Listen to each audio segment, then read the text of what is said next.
So let me, without further ado, introduce our first speaker this afternoon, Tim Heffernan. Tim is a Deputy Commissioner with the New South Wales Mental Health Commission and Mental Health Peer Coordinator at Coordinaire South Eastern New South Wales PHN.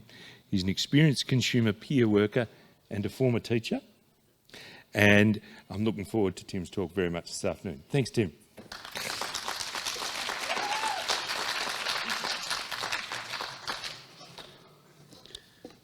If there are any technology failures today, it's just me, okay? It's not the video.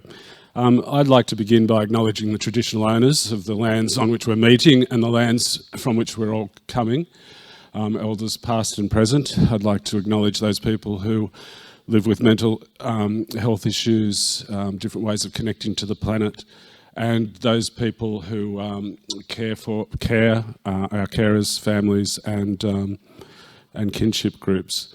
I'd also like to acknowledge the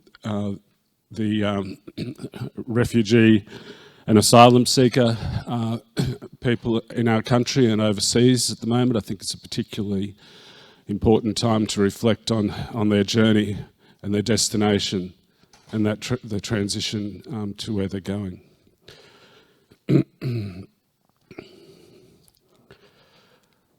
Right, I told you it'd be me. So I'm looking at the topic of the lived experience peer workforce and the concept of being equally well. You'll see here the launch of peer work in Australia in 2018. And a number of people, some of who are here today. You'll see my dear friend Faye there, you'll see Darren, you'll see Michael, you'll see our former National Commissioner Janet Ma and other people. I just want to reflect on this photo a little bit, having it been divulged that I have a background of being a teacher.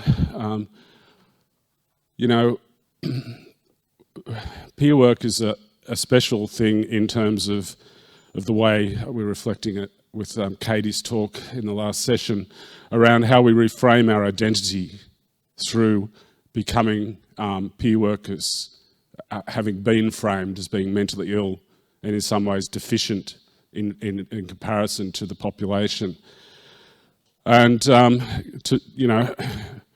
think for me, that lens of the ability to work has always been important to me. When I sort of tumbled out of or stumbled out of Kenmore Hospital, which is an old style institution, in 1985, I didn't have much of a future, but I managed to get back into my profession then, which was teaching. And 6 months after that, I was teaching Year 12 English. So, and did that for a number of years, 20 years, before another episode of what I have came back. But I want to reflect on what we are as human beings and as people, and go back to a poet who I used to teach and actually study when I was at school, John Keats, and think about the uniqueness of every human being, the importance of every human being. And this is just a little quote from a poem called Ode to a Grecian Urn.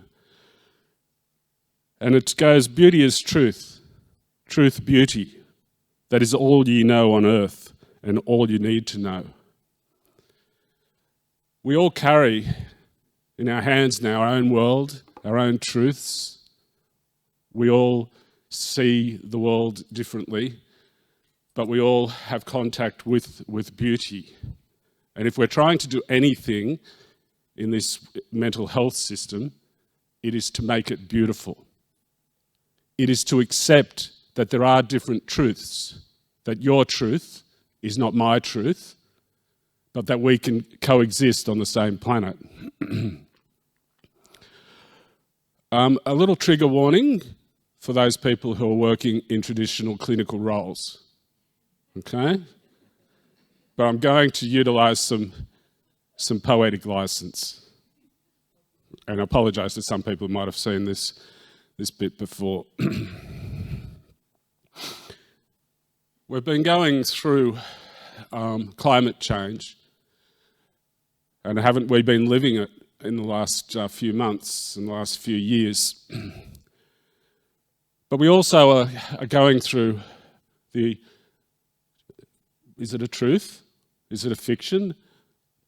That our mental health systems are broken, fundamentally broken, says the Mental Health Council of Australia.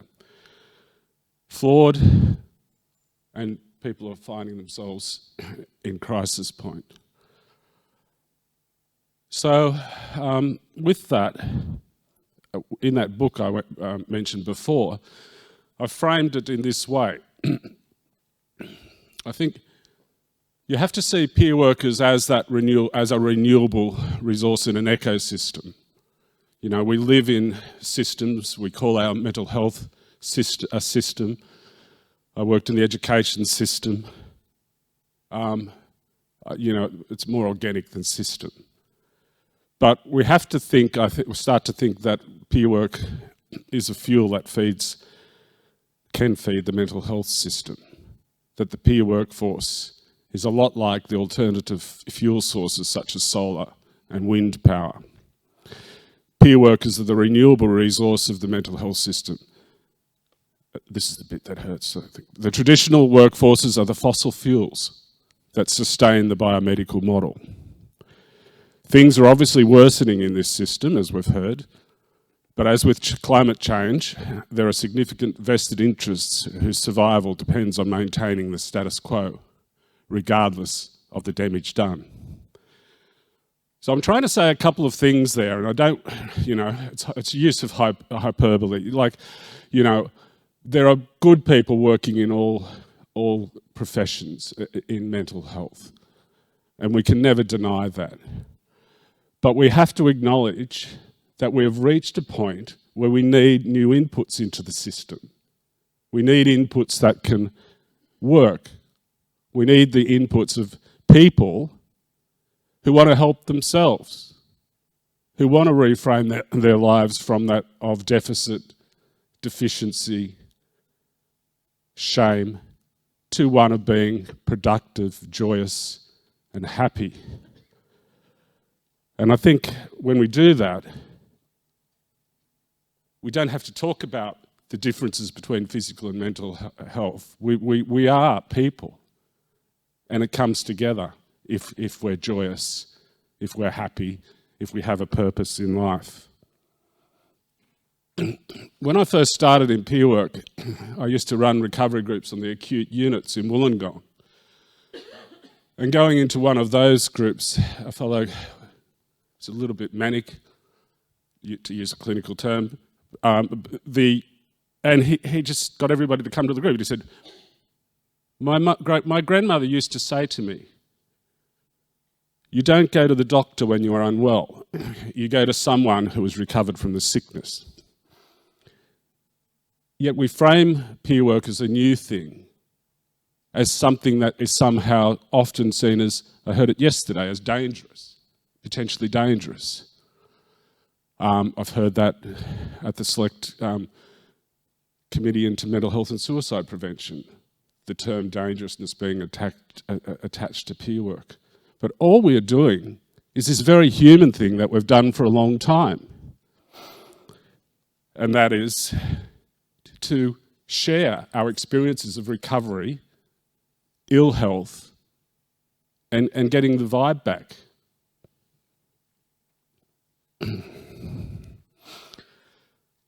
A little nod to Russell.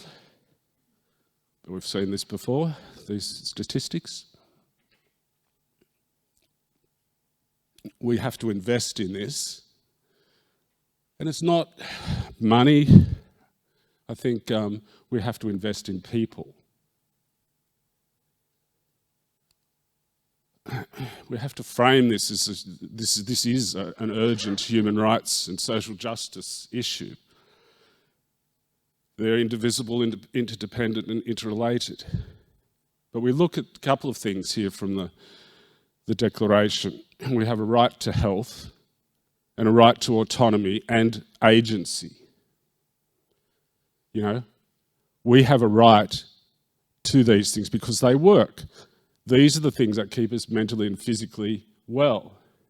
Yet, a lot of the treatment I had as a young man was coercive, was under the Act. Made me never want to go back to hospital, never want to have anything to do with mental health, you know, at that time. You know, most of us want agency in our lives, not agencies in our lives. So just some reflections, and I'm not sure where this presentation will go in terms of all the slides. I got a bit carried away and put in too many, I think. But, you know, the core questions around equally well and peer work are not just around physical and mental health. Sure, are we keeping people equally well? Are we equally well as the rest of the population? Are we keeping ourselves equally well? Working as a peer worker, how are we looking after each other? How are we doing that? How are we ensuring that we don't go down the great divide that sometimes inflicts the consumer movement? How do we be compassionate and joyous with each other? Are we equally well treated as other mental health workforces? You know, I don't think we are. I think we're still patronised. I think we're still trivialised often. And you know, with the next question, are we as equally represented in mental health services and systems? We're a tiny part of this ecosystem. Despite all the words about peer work, we remain a very fragmented, small body with no national body, with trying our best to fit into systems that are often hostile. Are we equally wealthy compared to other mental health workforces? Let's do the data. You know, we've got a lot of data going around. How much is actually invested in peer work compared to other workforces? How much needs to be invested?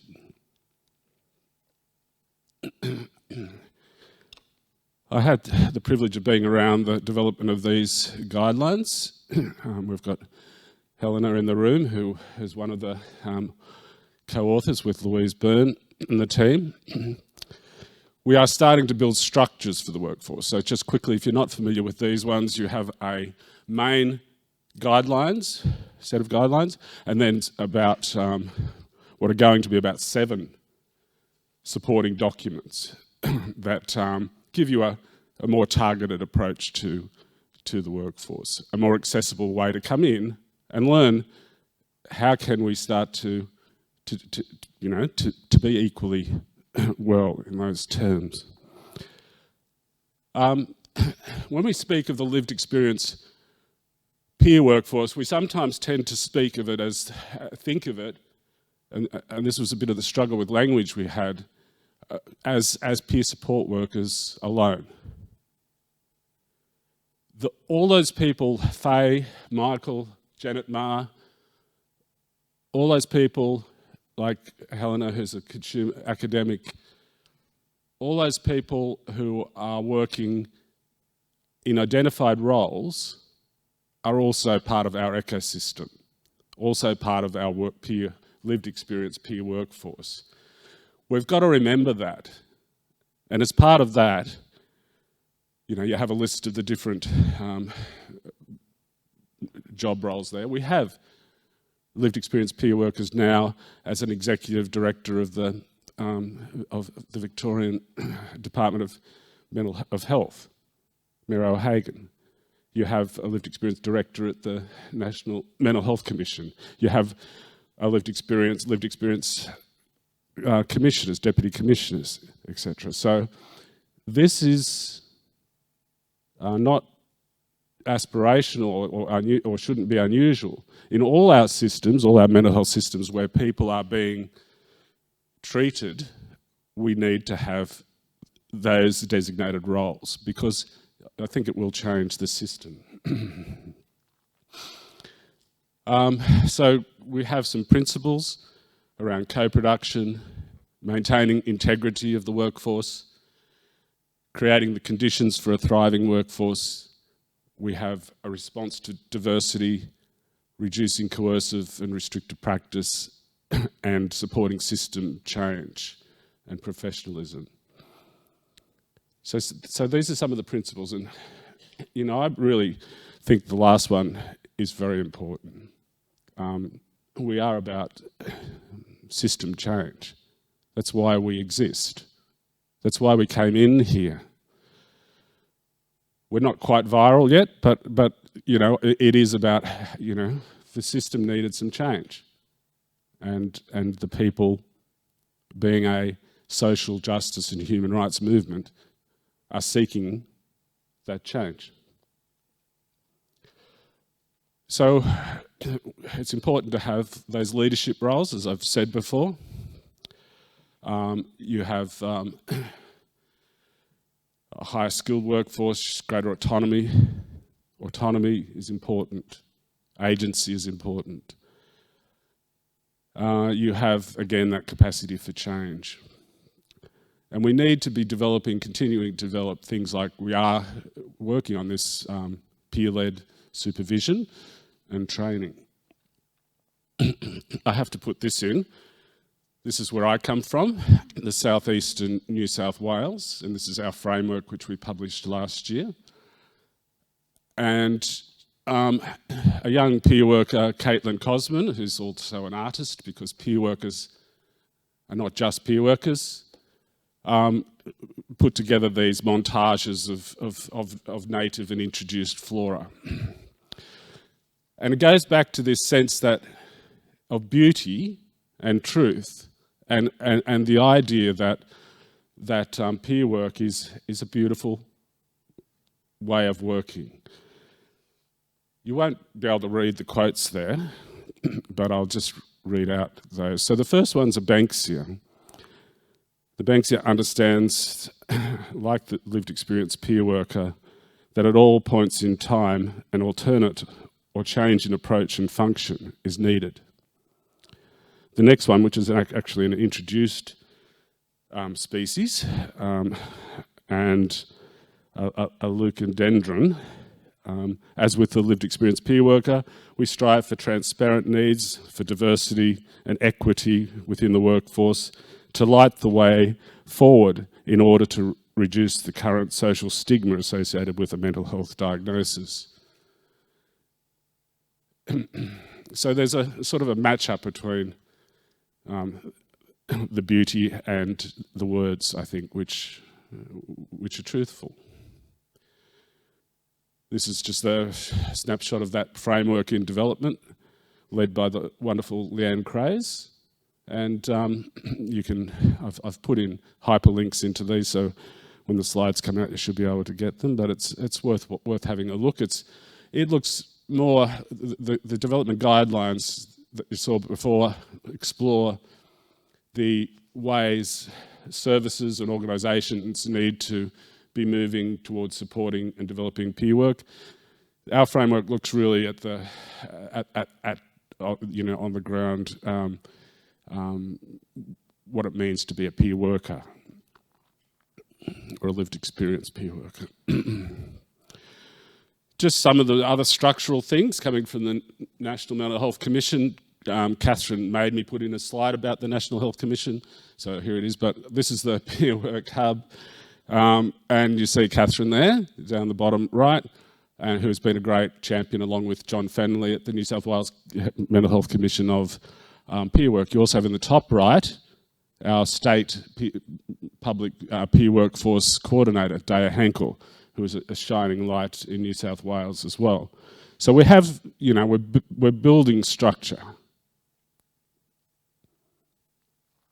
Just some thoughts, you know, I think peer work is about social justice and human rights.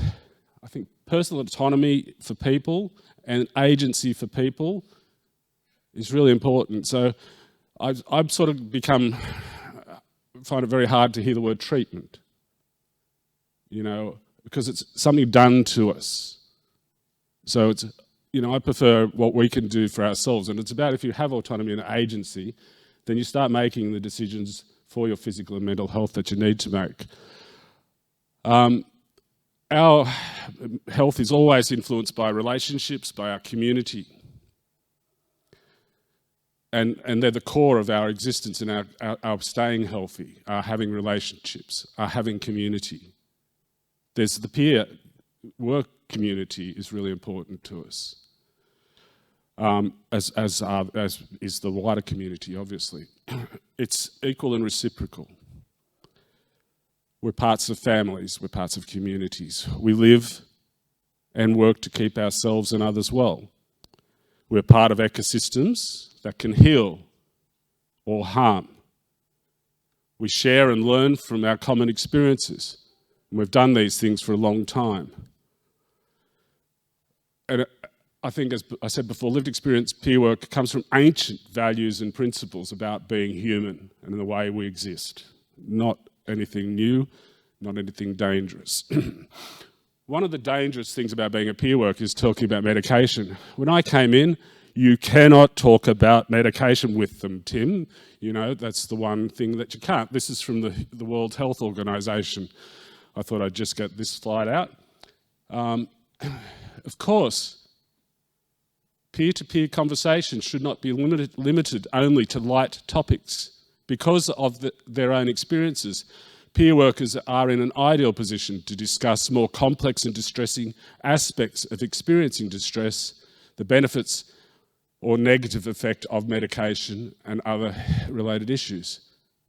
A peer supporter may be the only person that someone wants to talk to about that with. And it goes on that slide, Of course we talk about medication.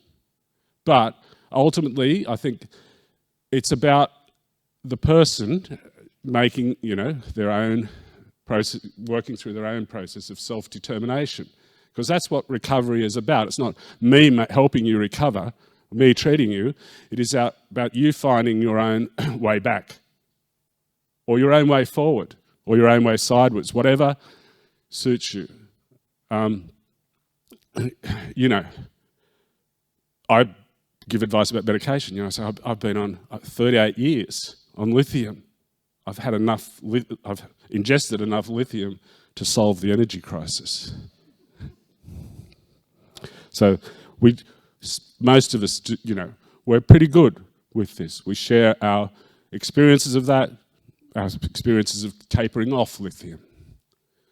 They're things that we need to talk about as communities, amongst ourselves, as well as with professionals. There's nothing wrong with that. Evidence and scale. So, being equally well, a national roadmap was recently released, I think late last year. And I don't think we've even hit the road as peer workers in the roadmap. I can't see the evidence of us being there as the evidence base that David talked about yesterday, and that being applied to this. It's the same old thing. We need more research before we can do peer stuff. I dispute that. I think if you look at the work of Louise Byrne and her team and Helena, you will see more evidence coming, but that's not just the evidence. And certainly with the development of Alive, with Vicky, we will build more evidence. But when do we get our scooter? When do we get our first car? When do we afford to buy a new car and hit that road and map our future? So some other consumer researchers, and there are plenty around, Julia, Stephanie, et al. We have some studies, coming out in Australia around 2018, I think. This one, 3 emerging themes. There is a great potential of peer workers in mitigating existing barriers. There's a real role for consumer advocacy organisations, expanding that agenda, VMIAC being. We've got a wonderful former president of VMIAC, Maggie, here with us today. We have, we've got a national alliance for mental health peaks. We don't have an official peak body for consumers. It's very hard to move forward without a place to bring our voices, to take it to a national place. So we hear in the media and all through Corona and all that, we only hear one or two voices in mental health because we don't have a go-to point for the media. So that we are a segue to mainstream options. Also, of course, we work in multidisciplinary teams. Okay, I'm getting the two finger. We have, okay, I'll leave that. I've already had one commission slide. We have obviously stuff happening, keeping body and mind. We have Mind with My Better Life, where peer workers are there. We have Living Well, Living Longer. We have Activate, thanks Vicky, there. We've done that with Vicky in our PHN. It's a wonderful program. We have Swim and Gym too, which Katie talked about today. It's Sydney Local Health District. We have, currently the training we have is a Cert 4 in peer work. We do train in a compulsory unit around promoting social, emotional and physical well-being. So we are trained to do this, to be involved. We have other optional units around interdependence and well-being and recognising healthy body systems. I'm not sure what that one is really, but it sounds good.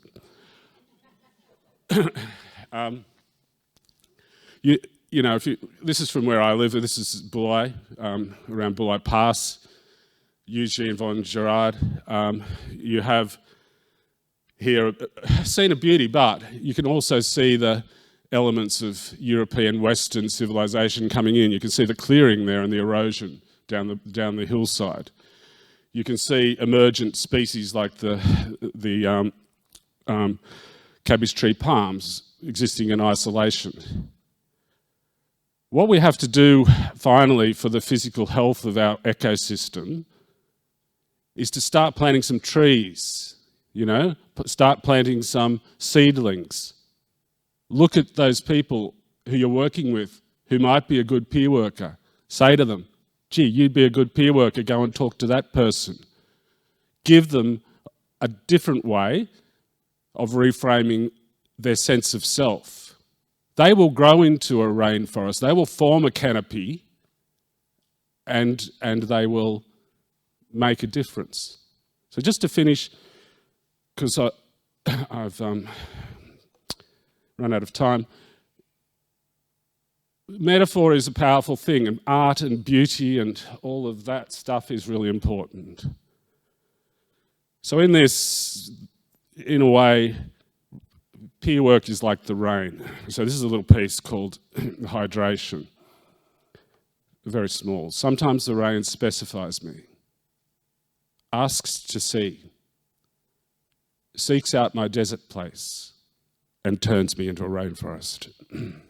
Thank you.